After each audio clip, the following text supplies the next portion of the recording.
Welcome back to When Harry Met Board Games, where we feed our people with relatable content, and our victory condition is your satisfaction. I'm Harry, and before we go any further, please don't forget to subscribe to our channel and click on that bell notification. That way, when we are doing our thing, YouTube lets you know. Also, check in the description down below for a link to our Patreon and see how you can support this channel. Today, we have another board game review, and today I'll be reviewing this game right here, and that is a Castle for All Seasons, designed by Inka and Markus Brand, and published by Rio Grande Games. I'm going to set the game up, show you guys how it plays, and then get back to hear my final thoughts. So this is what the game looks like set up. You have this beautiful board by Michael Menzel. And on top of the board, you place all these different building tiles on top of the different sections, buildings, and parts of the castle that the players will be constructing throughout the game. And every time you successfully build said section of the castle, you will just grab this respective tile and keep it in your supply and gain its corresponding victory points and or additional benefits. We set up all the different resources in this game. We have sand, we have wood, we have brick, we have stone, and we have silver. And we set them up in the respective trading carts where players will be going to acquire these resources. We also start the game with one of each of the 5 different resources here on the defense tower. And I'll explain more about the defense tower later on. We have this round track here on the bottom of the board, and it goes all the way up to 15. However, you only play 15 rounds, specifically in a 3-player game. This game plays 2 to 4 players. I have set up a 2-player game here, and in a 2 or 4-player game, you only play 12 rounds, and you populate each of the respective spots on the round track with 1 taler or 1 coin right here, and then each individual player, here we have a blue player and a green player, gets 6 of these workers, or as the game refers to it, helpers, of their corresponding color. However, in a 2-player game, each player actually gets 7 of these workers or helpers. Each player gets a sand and a wood to start the game, and 3 coins. They also get 8 of these different character cards. There will be some variable phase order in this game. 8 of these character cards in their respective color. And we choose a starting player who will start with this starting player marker right here. Okay, so let's simulate a little bit of what this game consists of. So the first thing you do is the active player, or the starting player I should say, grabs the token for the corresponding round. First of all, that gives you an idea of what round you're in. It lets you know. But also, it's a way of continuously getting income for you as a player. So the starting player gets this 1 coin, adds it to their supply, and now each player will choose one of these character cards to play down, simultaneously place it down, face down, and then we will reveal it simultaneously and activate the actions in a particular order based on the rankings of these different character cards. And we have this player aid right here that refers to each of the different character cards and tells you what they do and in which order they are triggered. However, in a 2-player game, to kind of speed things up, and it's one of the reasons why I think the 2-player game is the best way of playing this game, instead of playing 1 card per round, each player is going to play 2 cards per round. Okay, so let's see these different character cards, and let's see what the blue player is going to pick. I think the blue player, they're going to pick the messenger, which gives them 8 coins. So this is one of the ways of getting money, and money is very important in this game because this is a worker placement game. However, your worker placement actions are not for free. You need to pay money in order to place down your workers. So I'm going to play the messenger to give me some money, and he's also going to play the trader, which is going to allow him to go to one of these respective trading carts and get resources. So there's that. Okay, and then the green player, he's chosen the blue player's already put their cards face down. The green player is going to choose 2 of these cards as well. And they're going to choose this worker right here. And workers, basically, there's 3 worker cards. And the 3 worker cards allow you to get a bunch of resources, and they all have a different configuration of the resources you can get. So I'm going to play this worker, which is going to allow me to get 1 stone and any other 2 resources as long as they're not stone. And afterward, if I have enough, I can build a building as well. So that's one of the things this guy will do. So on top of that worker, let's see what else we'll do. They're gonna choose the trader as well. Okay, so both of them have picked the trader. So now we will simultaneously reveal the characters that each player has played, and then we will trigger them in order. So the first thing we do is we equip any worker cards that might have been played with the resources that belong to them. So first of all, the green player here chose this worker here, which gets them a stone, and then any other 2 resources of their choice that happen to not be stone. So he's going to choose to get, so the stone, he's going to choose to get a brick, and he's going to choose to get a wood. All right, so let's do that.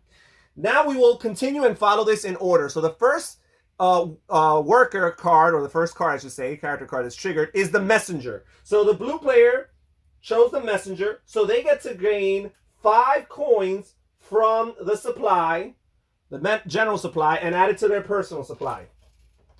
Then the next action is the trader, and both players chose the trader, so we will trigger it in order of starting with the starting player and then going clockwise in multiple players. In this case, there's only 2 players. So this player will go to one of these places first, and each of these trade carts is actually a worker placement spot.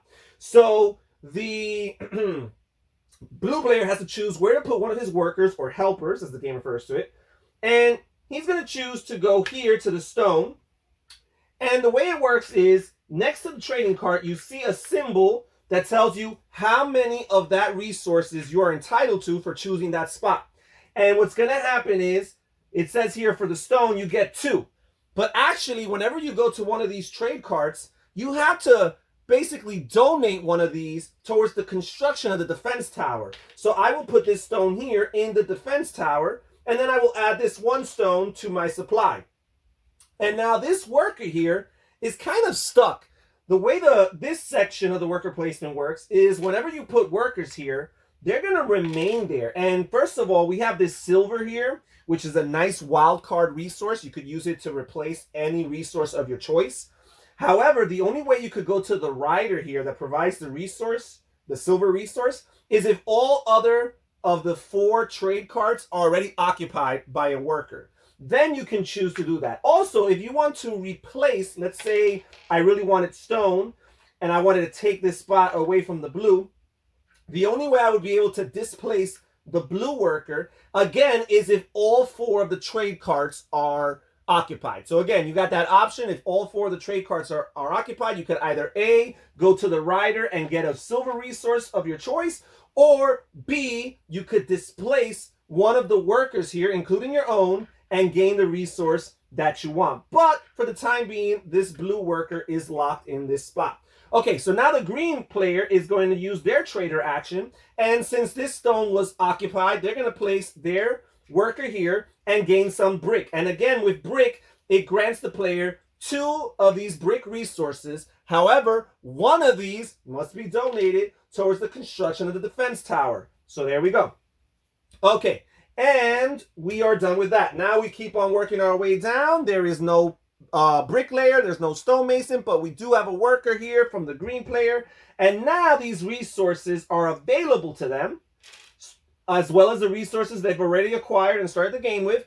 And now they can build any building they want for half of its victory points. So there are 3 different cards that allow you to build portions of the castle, and they all give you different benefits. The workers, for example, while they help you gain lots of resources before you even start your building, they also limit you in the fact that you only get half of the points for said building. So let's see what buildings we want to consider purchasing, or parts of the castle we want to consider purchasing. So first of all, let me show you how one of these tiles are. First of all, this tells you how many victory points, the full amount of victory points you would get for building that portion of the castle.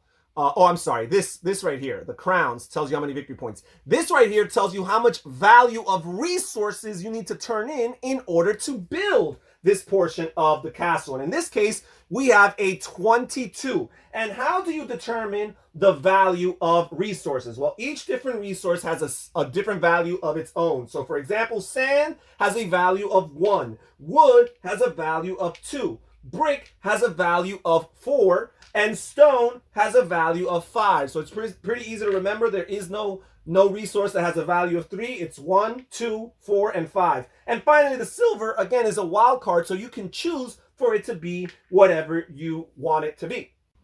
And why is this important, this wild card? Because in order to build a building, you cannot overpay. You need to pay exactly its value in resources. So making change is very important, and having those silvers as wild cards is a very strategic way of going about things. So not only do you get these victory points, not only do we have this right here that determines how the value of resources you need to turn in to build it, but also on the tile you see the worker placement spot that you are unlocking, because at the beginning of the game there are only 2 worker placement spots available. Right here you have this little market here, or circus almost, where you have 2 different worker placement spots, and each of them is going to score you 1 point for every 2 coins that you have in your collection at the end of the game.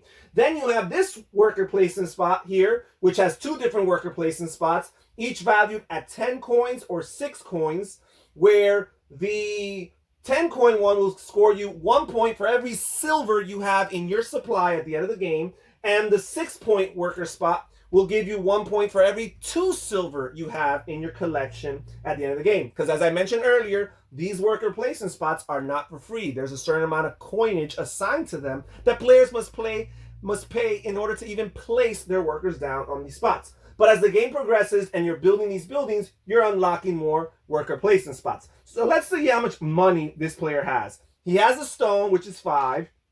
He has 2 bricks, which are 3 apiece, so that's 6, so that's 11. 2 wood, which is 4, so that puts them at 15, and a sand, which puts them at 16. So they can build something substantial of 16 or less. However, remember that because they chose the worker, they're only going to get half of the points available. So they're going to choose to build something. They're going to choose to build this right here. This is worth 10 resources. You need to pay 10 worth of resources, but it gives you 8 victory points. This little hut right here. So how can we get to 10 resources? Let's start with a stone, which is 5. And how about we do a... Oh, I forgot. The bricks are actually 4 apiece. I'm sorry. I did the wrong math. I gave them 3 apiece. So that would have been 8 more. I would have had 18. But that's still... do I want to do this? It's a lot of points. I'm going to do this. No, I'm still going to do the hut. So that's 5. We're going to do the brick here for 4 more. So that's 9. And we're going to do the sand here for 10. And they could build a hut. And they're going to score. They would normally score 8 victory points. But again, because they used the worker, they're only going to get half of that. So they're going to score 4 victory points. And now they have a worker placement option. Every time you build a building, you could place 1 to 2 workers on different worker placement spots. Here are the conditions. 1, you cannot place both of your workers. If you do choose to place 2 down in 1 turn, you cannot place them both in 1 location, right? Because most locations have 2 worker placement spots, so there's no way that you can lock both of those worker placement spots in 1 turn. If you were interested in both spots, you could do 1 now, and in a future round, you could do the 2nd spot. So you cannot place both of them in the same worker placement location. And 2, you need to be able to afford the amount of money that those worker placement spots cost. And right now, every worker placement spot that's available costs at least 6 coins. And this player here only has 3 coins. So they were not ready to do much as far as that is concerned. Okay, and we are done with round 1. And what happens is with these character cards, they go into the player's respective discard piles, and you cannot utilize these cards again until a player chooses to use their Master Builder action, which grants them the right to retrieve all played character cards back into their hand. So we're done with round 1. We're going to proceed to round 2. We'll move over the first player marker to the green player. The green player starts the round by grabbing one of these coins from this spot. And now we're going to proceed with the variable phase order. So they're going to choose 2 actions. They're going to do the messenger because they realize that they need some money. And they are going to do the stonemason right here. And the way the stonemason works is, first of all, the stonemason is going to allow you to buy a resource, forcefully buy a resource from any opponent of your choice, as long as they play down a worker card. And there's 3 workers cards, and player number 1 hasn't chosen any of them, so it's very likely that that might be the case. Also, they allow you the right to build a building, and if you want to, and if you do build a building, you're actually going to score its full amount of points. So the stonemason is the way to go as far as optimizing the amount of points you get for a building. So we're going to do that. We're going to do the stonemason. Okay, then this player here is going to go, and they got some money. And this is the blue player's cards.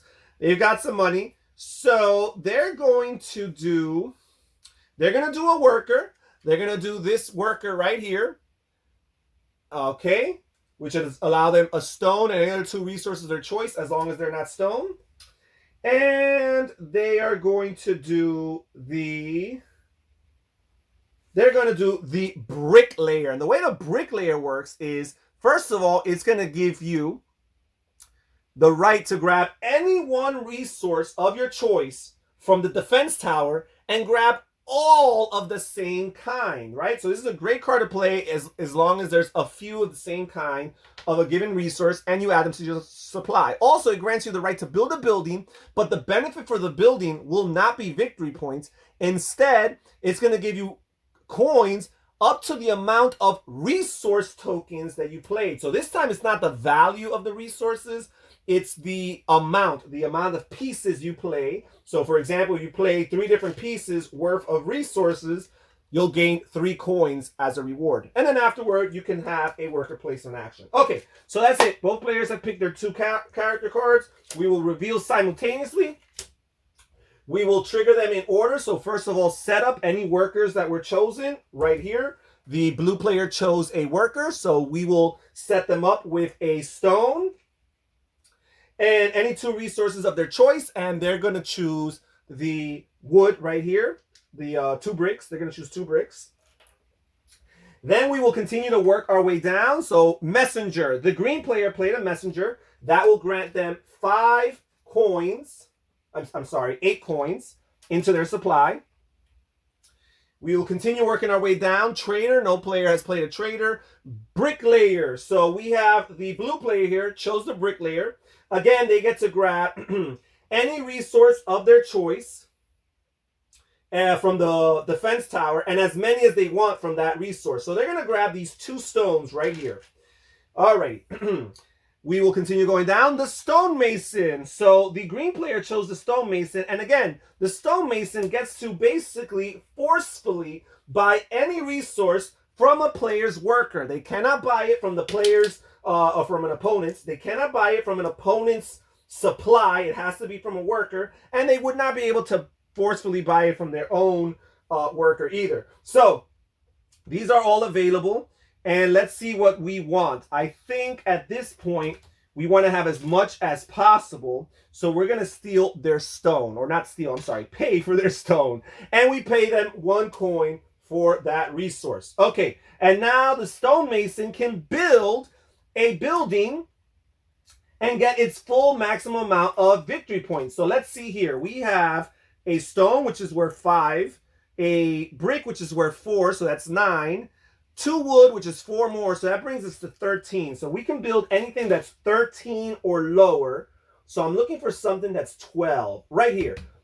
This little entrance here, this little gateway here, it actually costs 12 value worth of resources and will give us 6 victory points. You know what? Even though that unlocks an action, I think one of these towers is better because it only costs 8 and it also gives you 6 victory points. And also, if you build this castle entrance tile, you're going to get additional victory points for every tower you have in your possession. So I think this is actually a good way to go. And I could save my resources. So how can I get to 8? Well, first of all, the brick is 4, and each of these 2 wood is 2, so that's a total of 8. And I will build this, and I will get all 6 of those victory points. So the green player will add 6 to move their score to 10, and now they could do their worker placement. And again, there's not that many options to choose from. They're going to place 1 worker here for 6 coins. And the way this spot works here is that at the end of the game, they'll score 2 points for every, or 1 point, I should say, for every 2 coins in their personal supply. Now, here's the thing, as I mentioned earlier, every time you place a worker, they're down there permanently. We are never going to get this worker back. So every time you make a worker placement action, it's a long-term investment and something you have to think through before you make that decision. So this player's done with their stonemason action, and then finally we're going to move to the worker. So now this player, oh wait, I forgot. As the bricklayer, I had the ability to build a building and place workers down, and I did not do that. And you know what? I think I will not do that. I'll leave it like that. What I'm going to do is I'm going to grab these bricks here, and let's see what I could build with all these resources. I have 15 worth of stone right here, 19, 23, 25, 26 worth of resources. So let's see something that, now the thing is, the worker's only going to get half of the points. So I might not want to go all out as far as that is concerned. No, I probably won't. I can unlock this here, and I'll get 1 point for every tower I have. That's not bad, and it only costs 5 coins. You know what? Yeah, I'm going to do that. So I'm going to build this building right here, which costs 12 value worth of resources.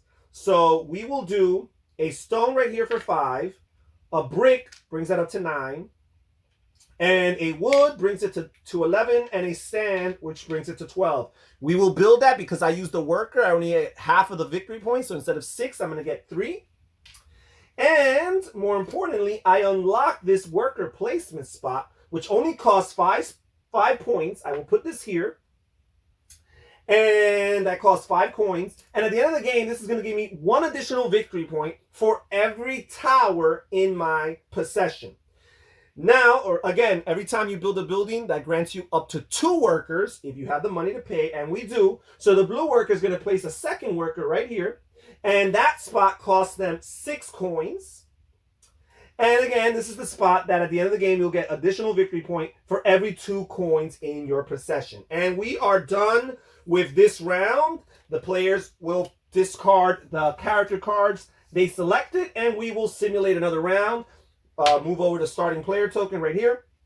So player number, the blue player, will grab 1 coin from the round track. We are in round 3. And now we will proceed to the worker, to the character selection phase. So this player here, they're going to choose the stonemason, anticipating the likelihood that the green player will choose a worker, and then they can forcefully buy something from them.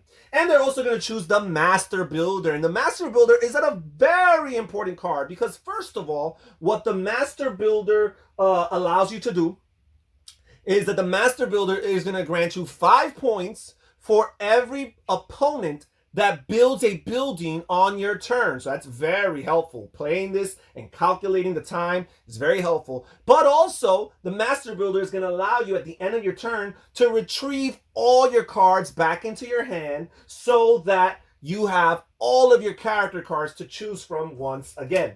Okay, so that's that. This player here, they're going to choose a worker. They're going to choose this worker here. Actually, they're going to choose this worker here. That gives them a stone and 2 wood. And they're going to choose this bricklayer right here. Okay, so we are done. We will reveal simultaneously the cards, and we will carry them out in order. So first of all, you have your setup for any workers. This blue player did not choose any workers, but the green player did. So they populate this with a stone and 2 wood. And then we keep on going, working our way down. There's no messenger, no trader, but we do have a bricklayer. The green player chose a bricklayer, and because of that, they get to grab any resource of their choice from the defense tower and grab all of the resources of that type. So they're going to grab these 2 bricks, and if they so please, they can choose to build a building right now, getting coins for that building. So they're going to, they probably want to build one of these towers here. I think that'll be helpful for them, and it doesn't cost too much. So they're going to spend 8 resources. Remember, you have to pay resources exactly. You cannot make change. So these 2 bricks are 8 resources to build this tower. Instead of getting the 6 victory points, because they use 2 resource pieces to build that building, they're going to collect 2 coins. That's the benefit of building with the bricklayer. And now they have the opportunity to place 1 to 2 worker placement actions if they can afford to. And they will. They will place a worker right here, spending 6 coins. And at the end of the game, that will grant them 1 victory point for every 2 silver that they still have in their supply. Okay, so we will move on. After the bricklayer, we'll do the stonemason. The blue player here chose the stonemason. They get to forcefully buy anything from a player of their choice. So they'll pay 1 to forcefully buy this. We got to think about it, because now we got to make change here, and I have an odd number, and no building is worth an odd number. So I might want to consider stealing this wood instead of a stone. Or do I want to build a building that's worth 10? You know what? I think they will build a building that's worth 10. They'll grab this stone from them. And now the stonemason can build. We'll spend 2 of these stones, which cost 10 resource value, to build one of these huts. And they will score the full amount of points for this, which is 8 points. Right, so the blue player will go up 8 points. And now, finally, we will go to the worker. So now this player adds this to their main supply. Do they want to build anything? By the way, after building with a stonemason, the blue player did not do a worker placement spot because they did not have enough money for a worker placement spot. So the green player here has 5, 9. That can't do nothing. All of these combinations are odd numbers. So, and again, none of the buildings are worth odd numbers. And again, every time you build a section of the castle, you must pay exactly amount. You cannot overpay. So it's too bad for them. They're not going to be able to build with their second worker. But we are going to do the Master Builder, which again is going to grant the blue player the right to grab all of these cards from the discard pile, add it back to their hand. And because an opponent built a building on the turn in which the blue player placed the Master Builder down, they're going to score an additional 5 points right there. And this is pretty much the way the game goes. Again, you play for 12 rounds in a 2 or 4 player game, 15 rounds in a 3-player game, and you are managing the balance of trying to have enough money to activate your worker placement spots, but at the same time, managing your acquisition of resources shrewdly and wisely in order to calculate and have the exact change to buy all of the different buildings, timing things, speculating as to what your opponents are going to do as far as the variable phase order is concerned, playing the Master Builder when it's the right time so you can capitalize on an opponent's building, or playing the Stonemason so that you can capitalize on the plane of a worker from your opponent. Figuring all these things out are the bread and butter of the game. Let's get back to hear my final thoughts. So that is how you play a castle for all seasons. So let's get straight to my final thoughts and grades. First of all, we're going to start with components, and I'm going to give it an A- for components. It has a very captivating box cover art, especially by Euro standards, and the components within the box are very satisfactory as well. You have nice wooden chunky pieces for your resources. You have nice little meeples to represent your workers that you're placing. Pretty good card quality, and in particular, what really bumps it all up is the gorgeous and beautiful game board designed and drawn up by Michael Menzel, renowned artist within the board game industry. So again, components, we will give it an A-. For theme, I'm going to give it a C. This is, players are building a castle. That's it. This game, which is often compared with Pillars of the Earth, at least Pillars of the Earth has an intellectual property behind it. The title led me to believe that perhaps A Castle for All Seasons, there was an intellectual property behind it, but there is not. So that doesn't draw me into their world, doesn't really let me feel, again, like I'm being immersed into the gameplay experience. So for a theme, I'm only going to give it a C. But as gameplay is concerned, I'm going to give this an A-. This is a very good game as far as gameplay is concerned. I enjoy the variable phase order that this game provides. That's one of my favorite mechanisms nowadays. I've realized there's lots of games that I play and that I enjoy playing that feature this variable phase order mechanism. It also has very good and solid worker placement, some good resource management. It's very good tactical play, right? Back and forth tactical play as you are factoring in and anticipating what your opponents are doing and what they've done in previous turns, what cards they have available, what cards are in their discard pile. You're factoring all these things in, speculating as to what's most likely going to be done by your opponents. Again, feels very interesting in that regard, very captivating as far as the tactical gameplay is concerned. Now let's talk about novelty factor. And I'm going to give this an A- as far as novelty factors is concerned. And that can be a little bit surprising, seeing that at first glance, this appears to be nothing else other than a Pillars of the Earth wannabe. There's lots of similarities between this and Pillars of the Earth, thematically, aesthetically, and even mechanically speaking. However, this is more than just a wannabe. This is definitely a response to Pillars of the Earth, and they were both produced around the same time. Pillars of the Earth was published in 2006, and The Castle for All Seasons came out in 2007. And while, again, it borrows a lot from that game, it has a lot of innovative contributions to game design as well. First of all, one of the impressive new factors is the idea of unlocking worker placement spots as the game progresses. And there are other games like Agricola, which came out around the same time, where as the game progresses, you're adding a different card onto the board, which creates a new worker placement spot. But in this game, it's not randomized. The players kind of decide how the game board will evolve, because all the different parts of the castle that you are constructing, as soon as you build it, not only do you get a tile that you put in your supply, which will give you victory points or some other benefit at the end of the game, but as you remove that tile from the main player board, you are unlocking and opening up a new worker placement spot with its own specific features and benefits. So players have control as to which worker placement actions will be available and more or less when they will be available. I think that's really neat. Also, the idea of paying for your worker placement spots. Most worker placement games are pretty straightforward and pretty simple as far as the fact of just placing your workers and capitalizing on whatever that spot has. And while there are games that perhaps have done that as well, this is still, again, very early on in the history of worker placement, because again, we're talking about the year 2007. So again, you got to pay money. So on top of all the other resources that you're trying to accumulate throughout the game, in order to be able to build these different spots that will unlock these worker placement spots, you also got to consider when you place down a worker that if you do not have the amount of money that's required for that spot, then you cannot activate it. Also, I like the idea that while you can place 1 to 2 workers on every given turn, you cannot place 2 workers in the same given location and, capitalize on those benefits twice over, because you need to allow opportunities for other players to capitalize on those worker placement spots. So again, that keeps it more balanced,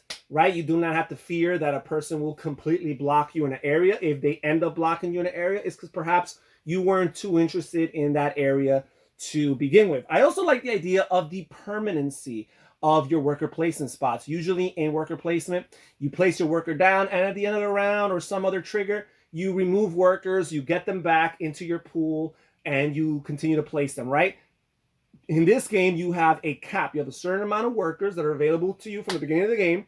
But once you place a worker down on a spot, that worker is locked. They are there in that spot, and you cannot remove them from that spot. So it's a long-term commitment, which leads to a lot of long-term strategy and planning and mapping out your turns as the game progresses, because you kind of invest in some of these worker placement spots early on, and you don't want them to be for naught. You don't want them to be for nothing, so you keep on making decisions in order to benefit those earlier placed workers as much as possible. And again, as the game progresses, you have a bigger idea of what direction you're going into, and you can make your worker placement decisions much more intelligently.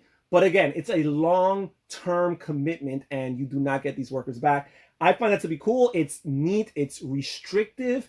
And it's definitely not for everybody. Some people are not going to like the idea that your workers, first of all, you got to pay in order to place them, that you're not just going to be able to place them. You might have turns where you're frustrated that you cannot place a worker down, or at least you cannot place them where you would like to place them because you don't have enough money. And you also might be frustrated that you don't have a worker to place because you've used them all, or you don't have many left, and you can't pull one out from an area, and maybe you committed to a worker placement spot and realized later on in the game that was not the best spot for you. And again, you cannot undo that decision. So again, it's not for all people, but I do find it to be very innovative and distinct from other worker placement games that I have played. And finally, my overall grade for this game is going to be an A-. I think it's a solid game. It has a few flaws. Definitely thematically speaking, it's a little dull and dry and boring. And there's nothing really that blows your socks off. But it's a solid game if you like worker placement, resource management, and variable phase order. It's a game for you to consider trying. All right, well, that's it for this episode of Board Game Review. Consider clicking on one of the videos that you see on the screen right now. Also, click in the description down below for a link to our Patreon account and see how you can support this channel and become more involved with the behind-the-scenes process. Research and find a tier that works for you. This is Harry saying take care, everybody. Stay safe, stay healthy, and have fun gaming. Bye-bye.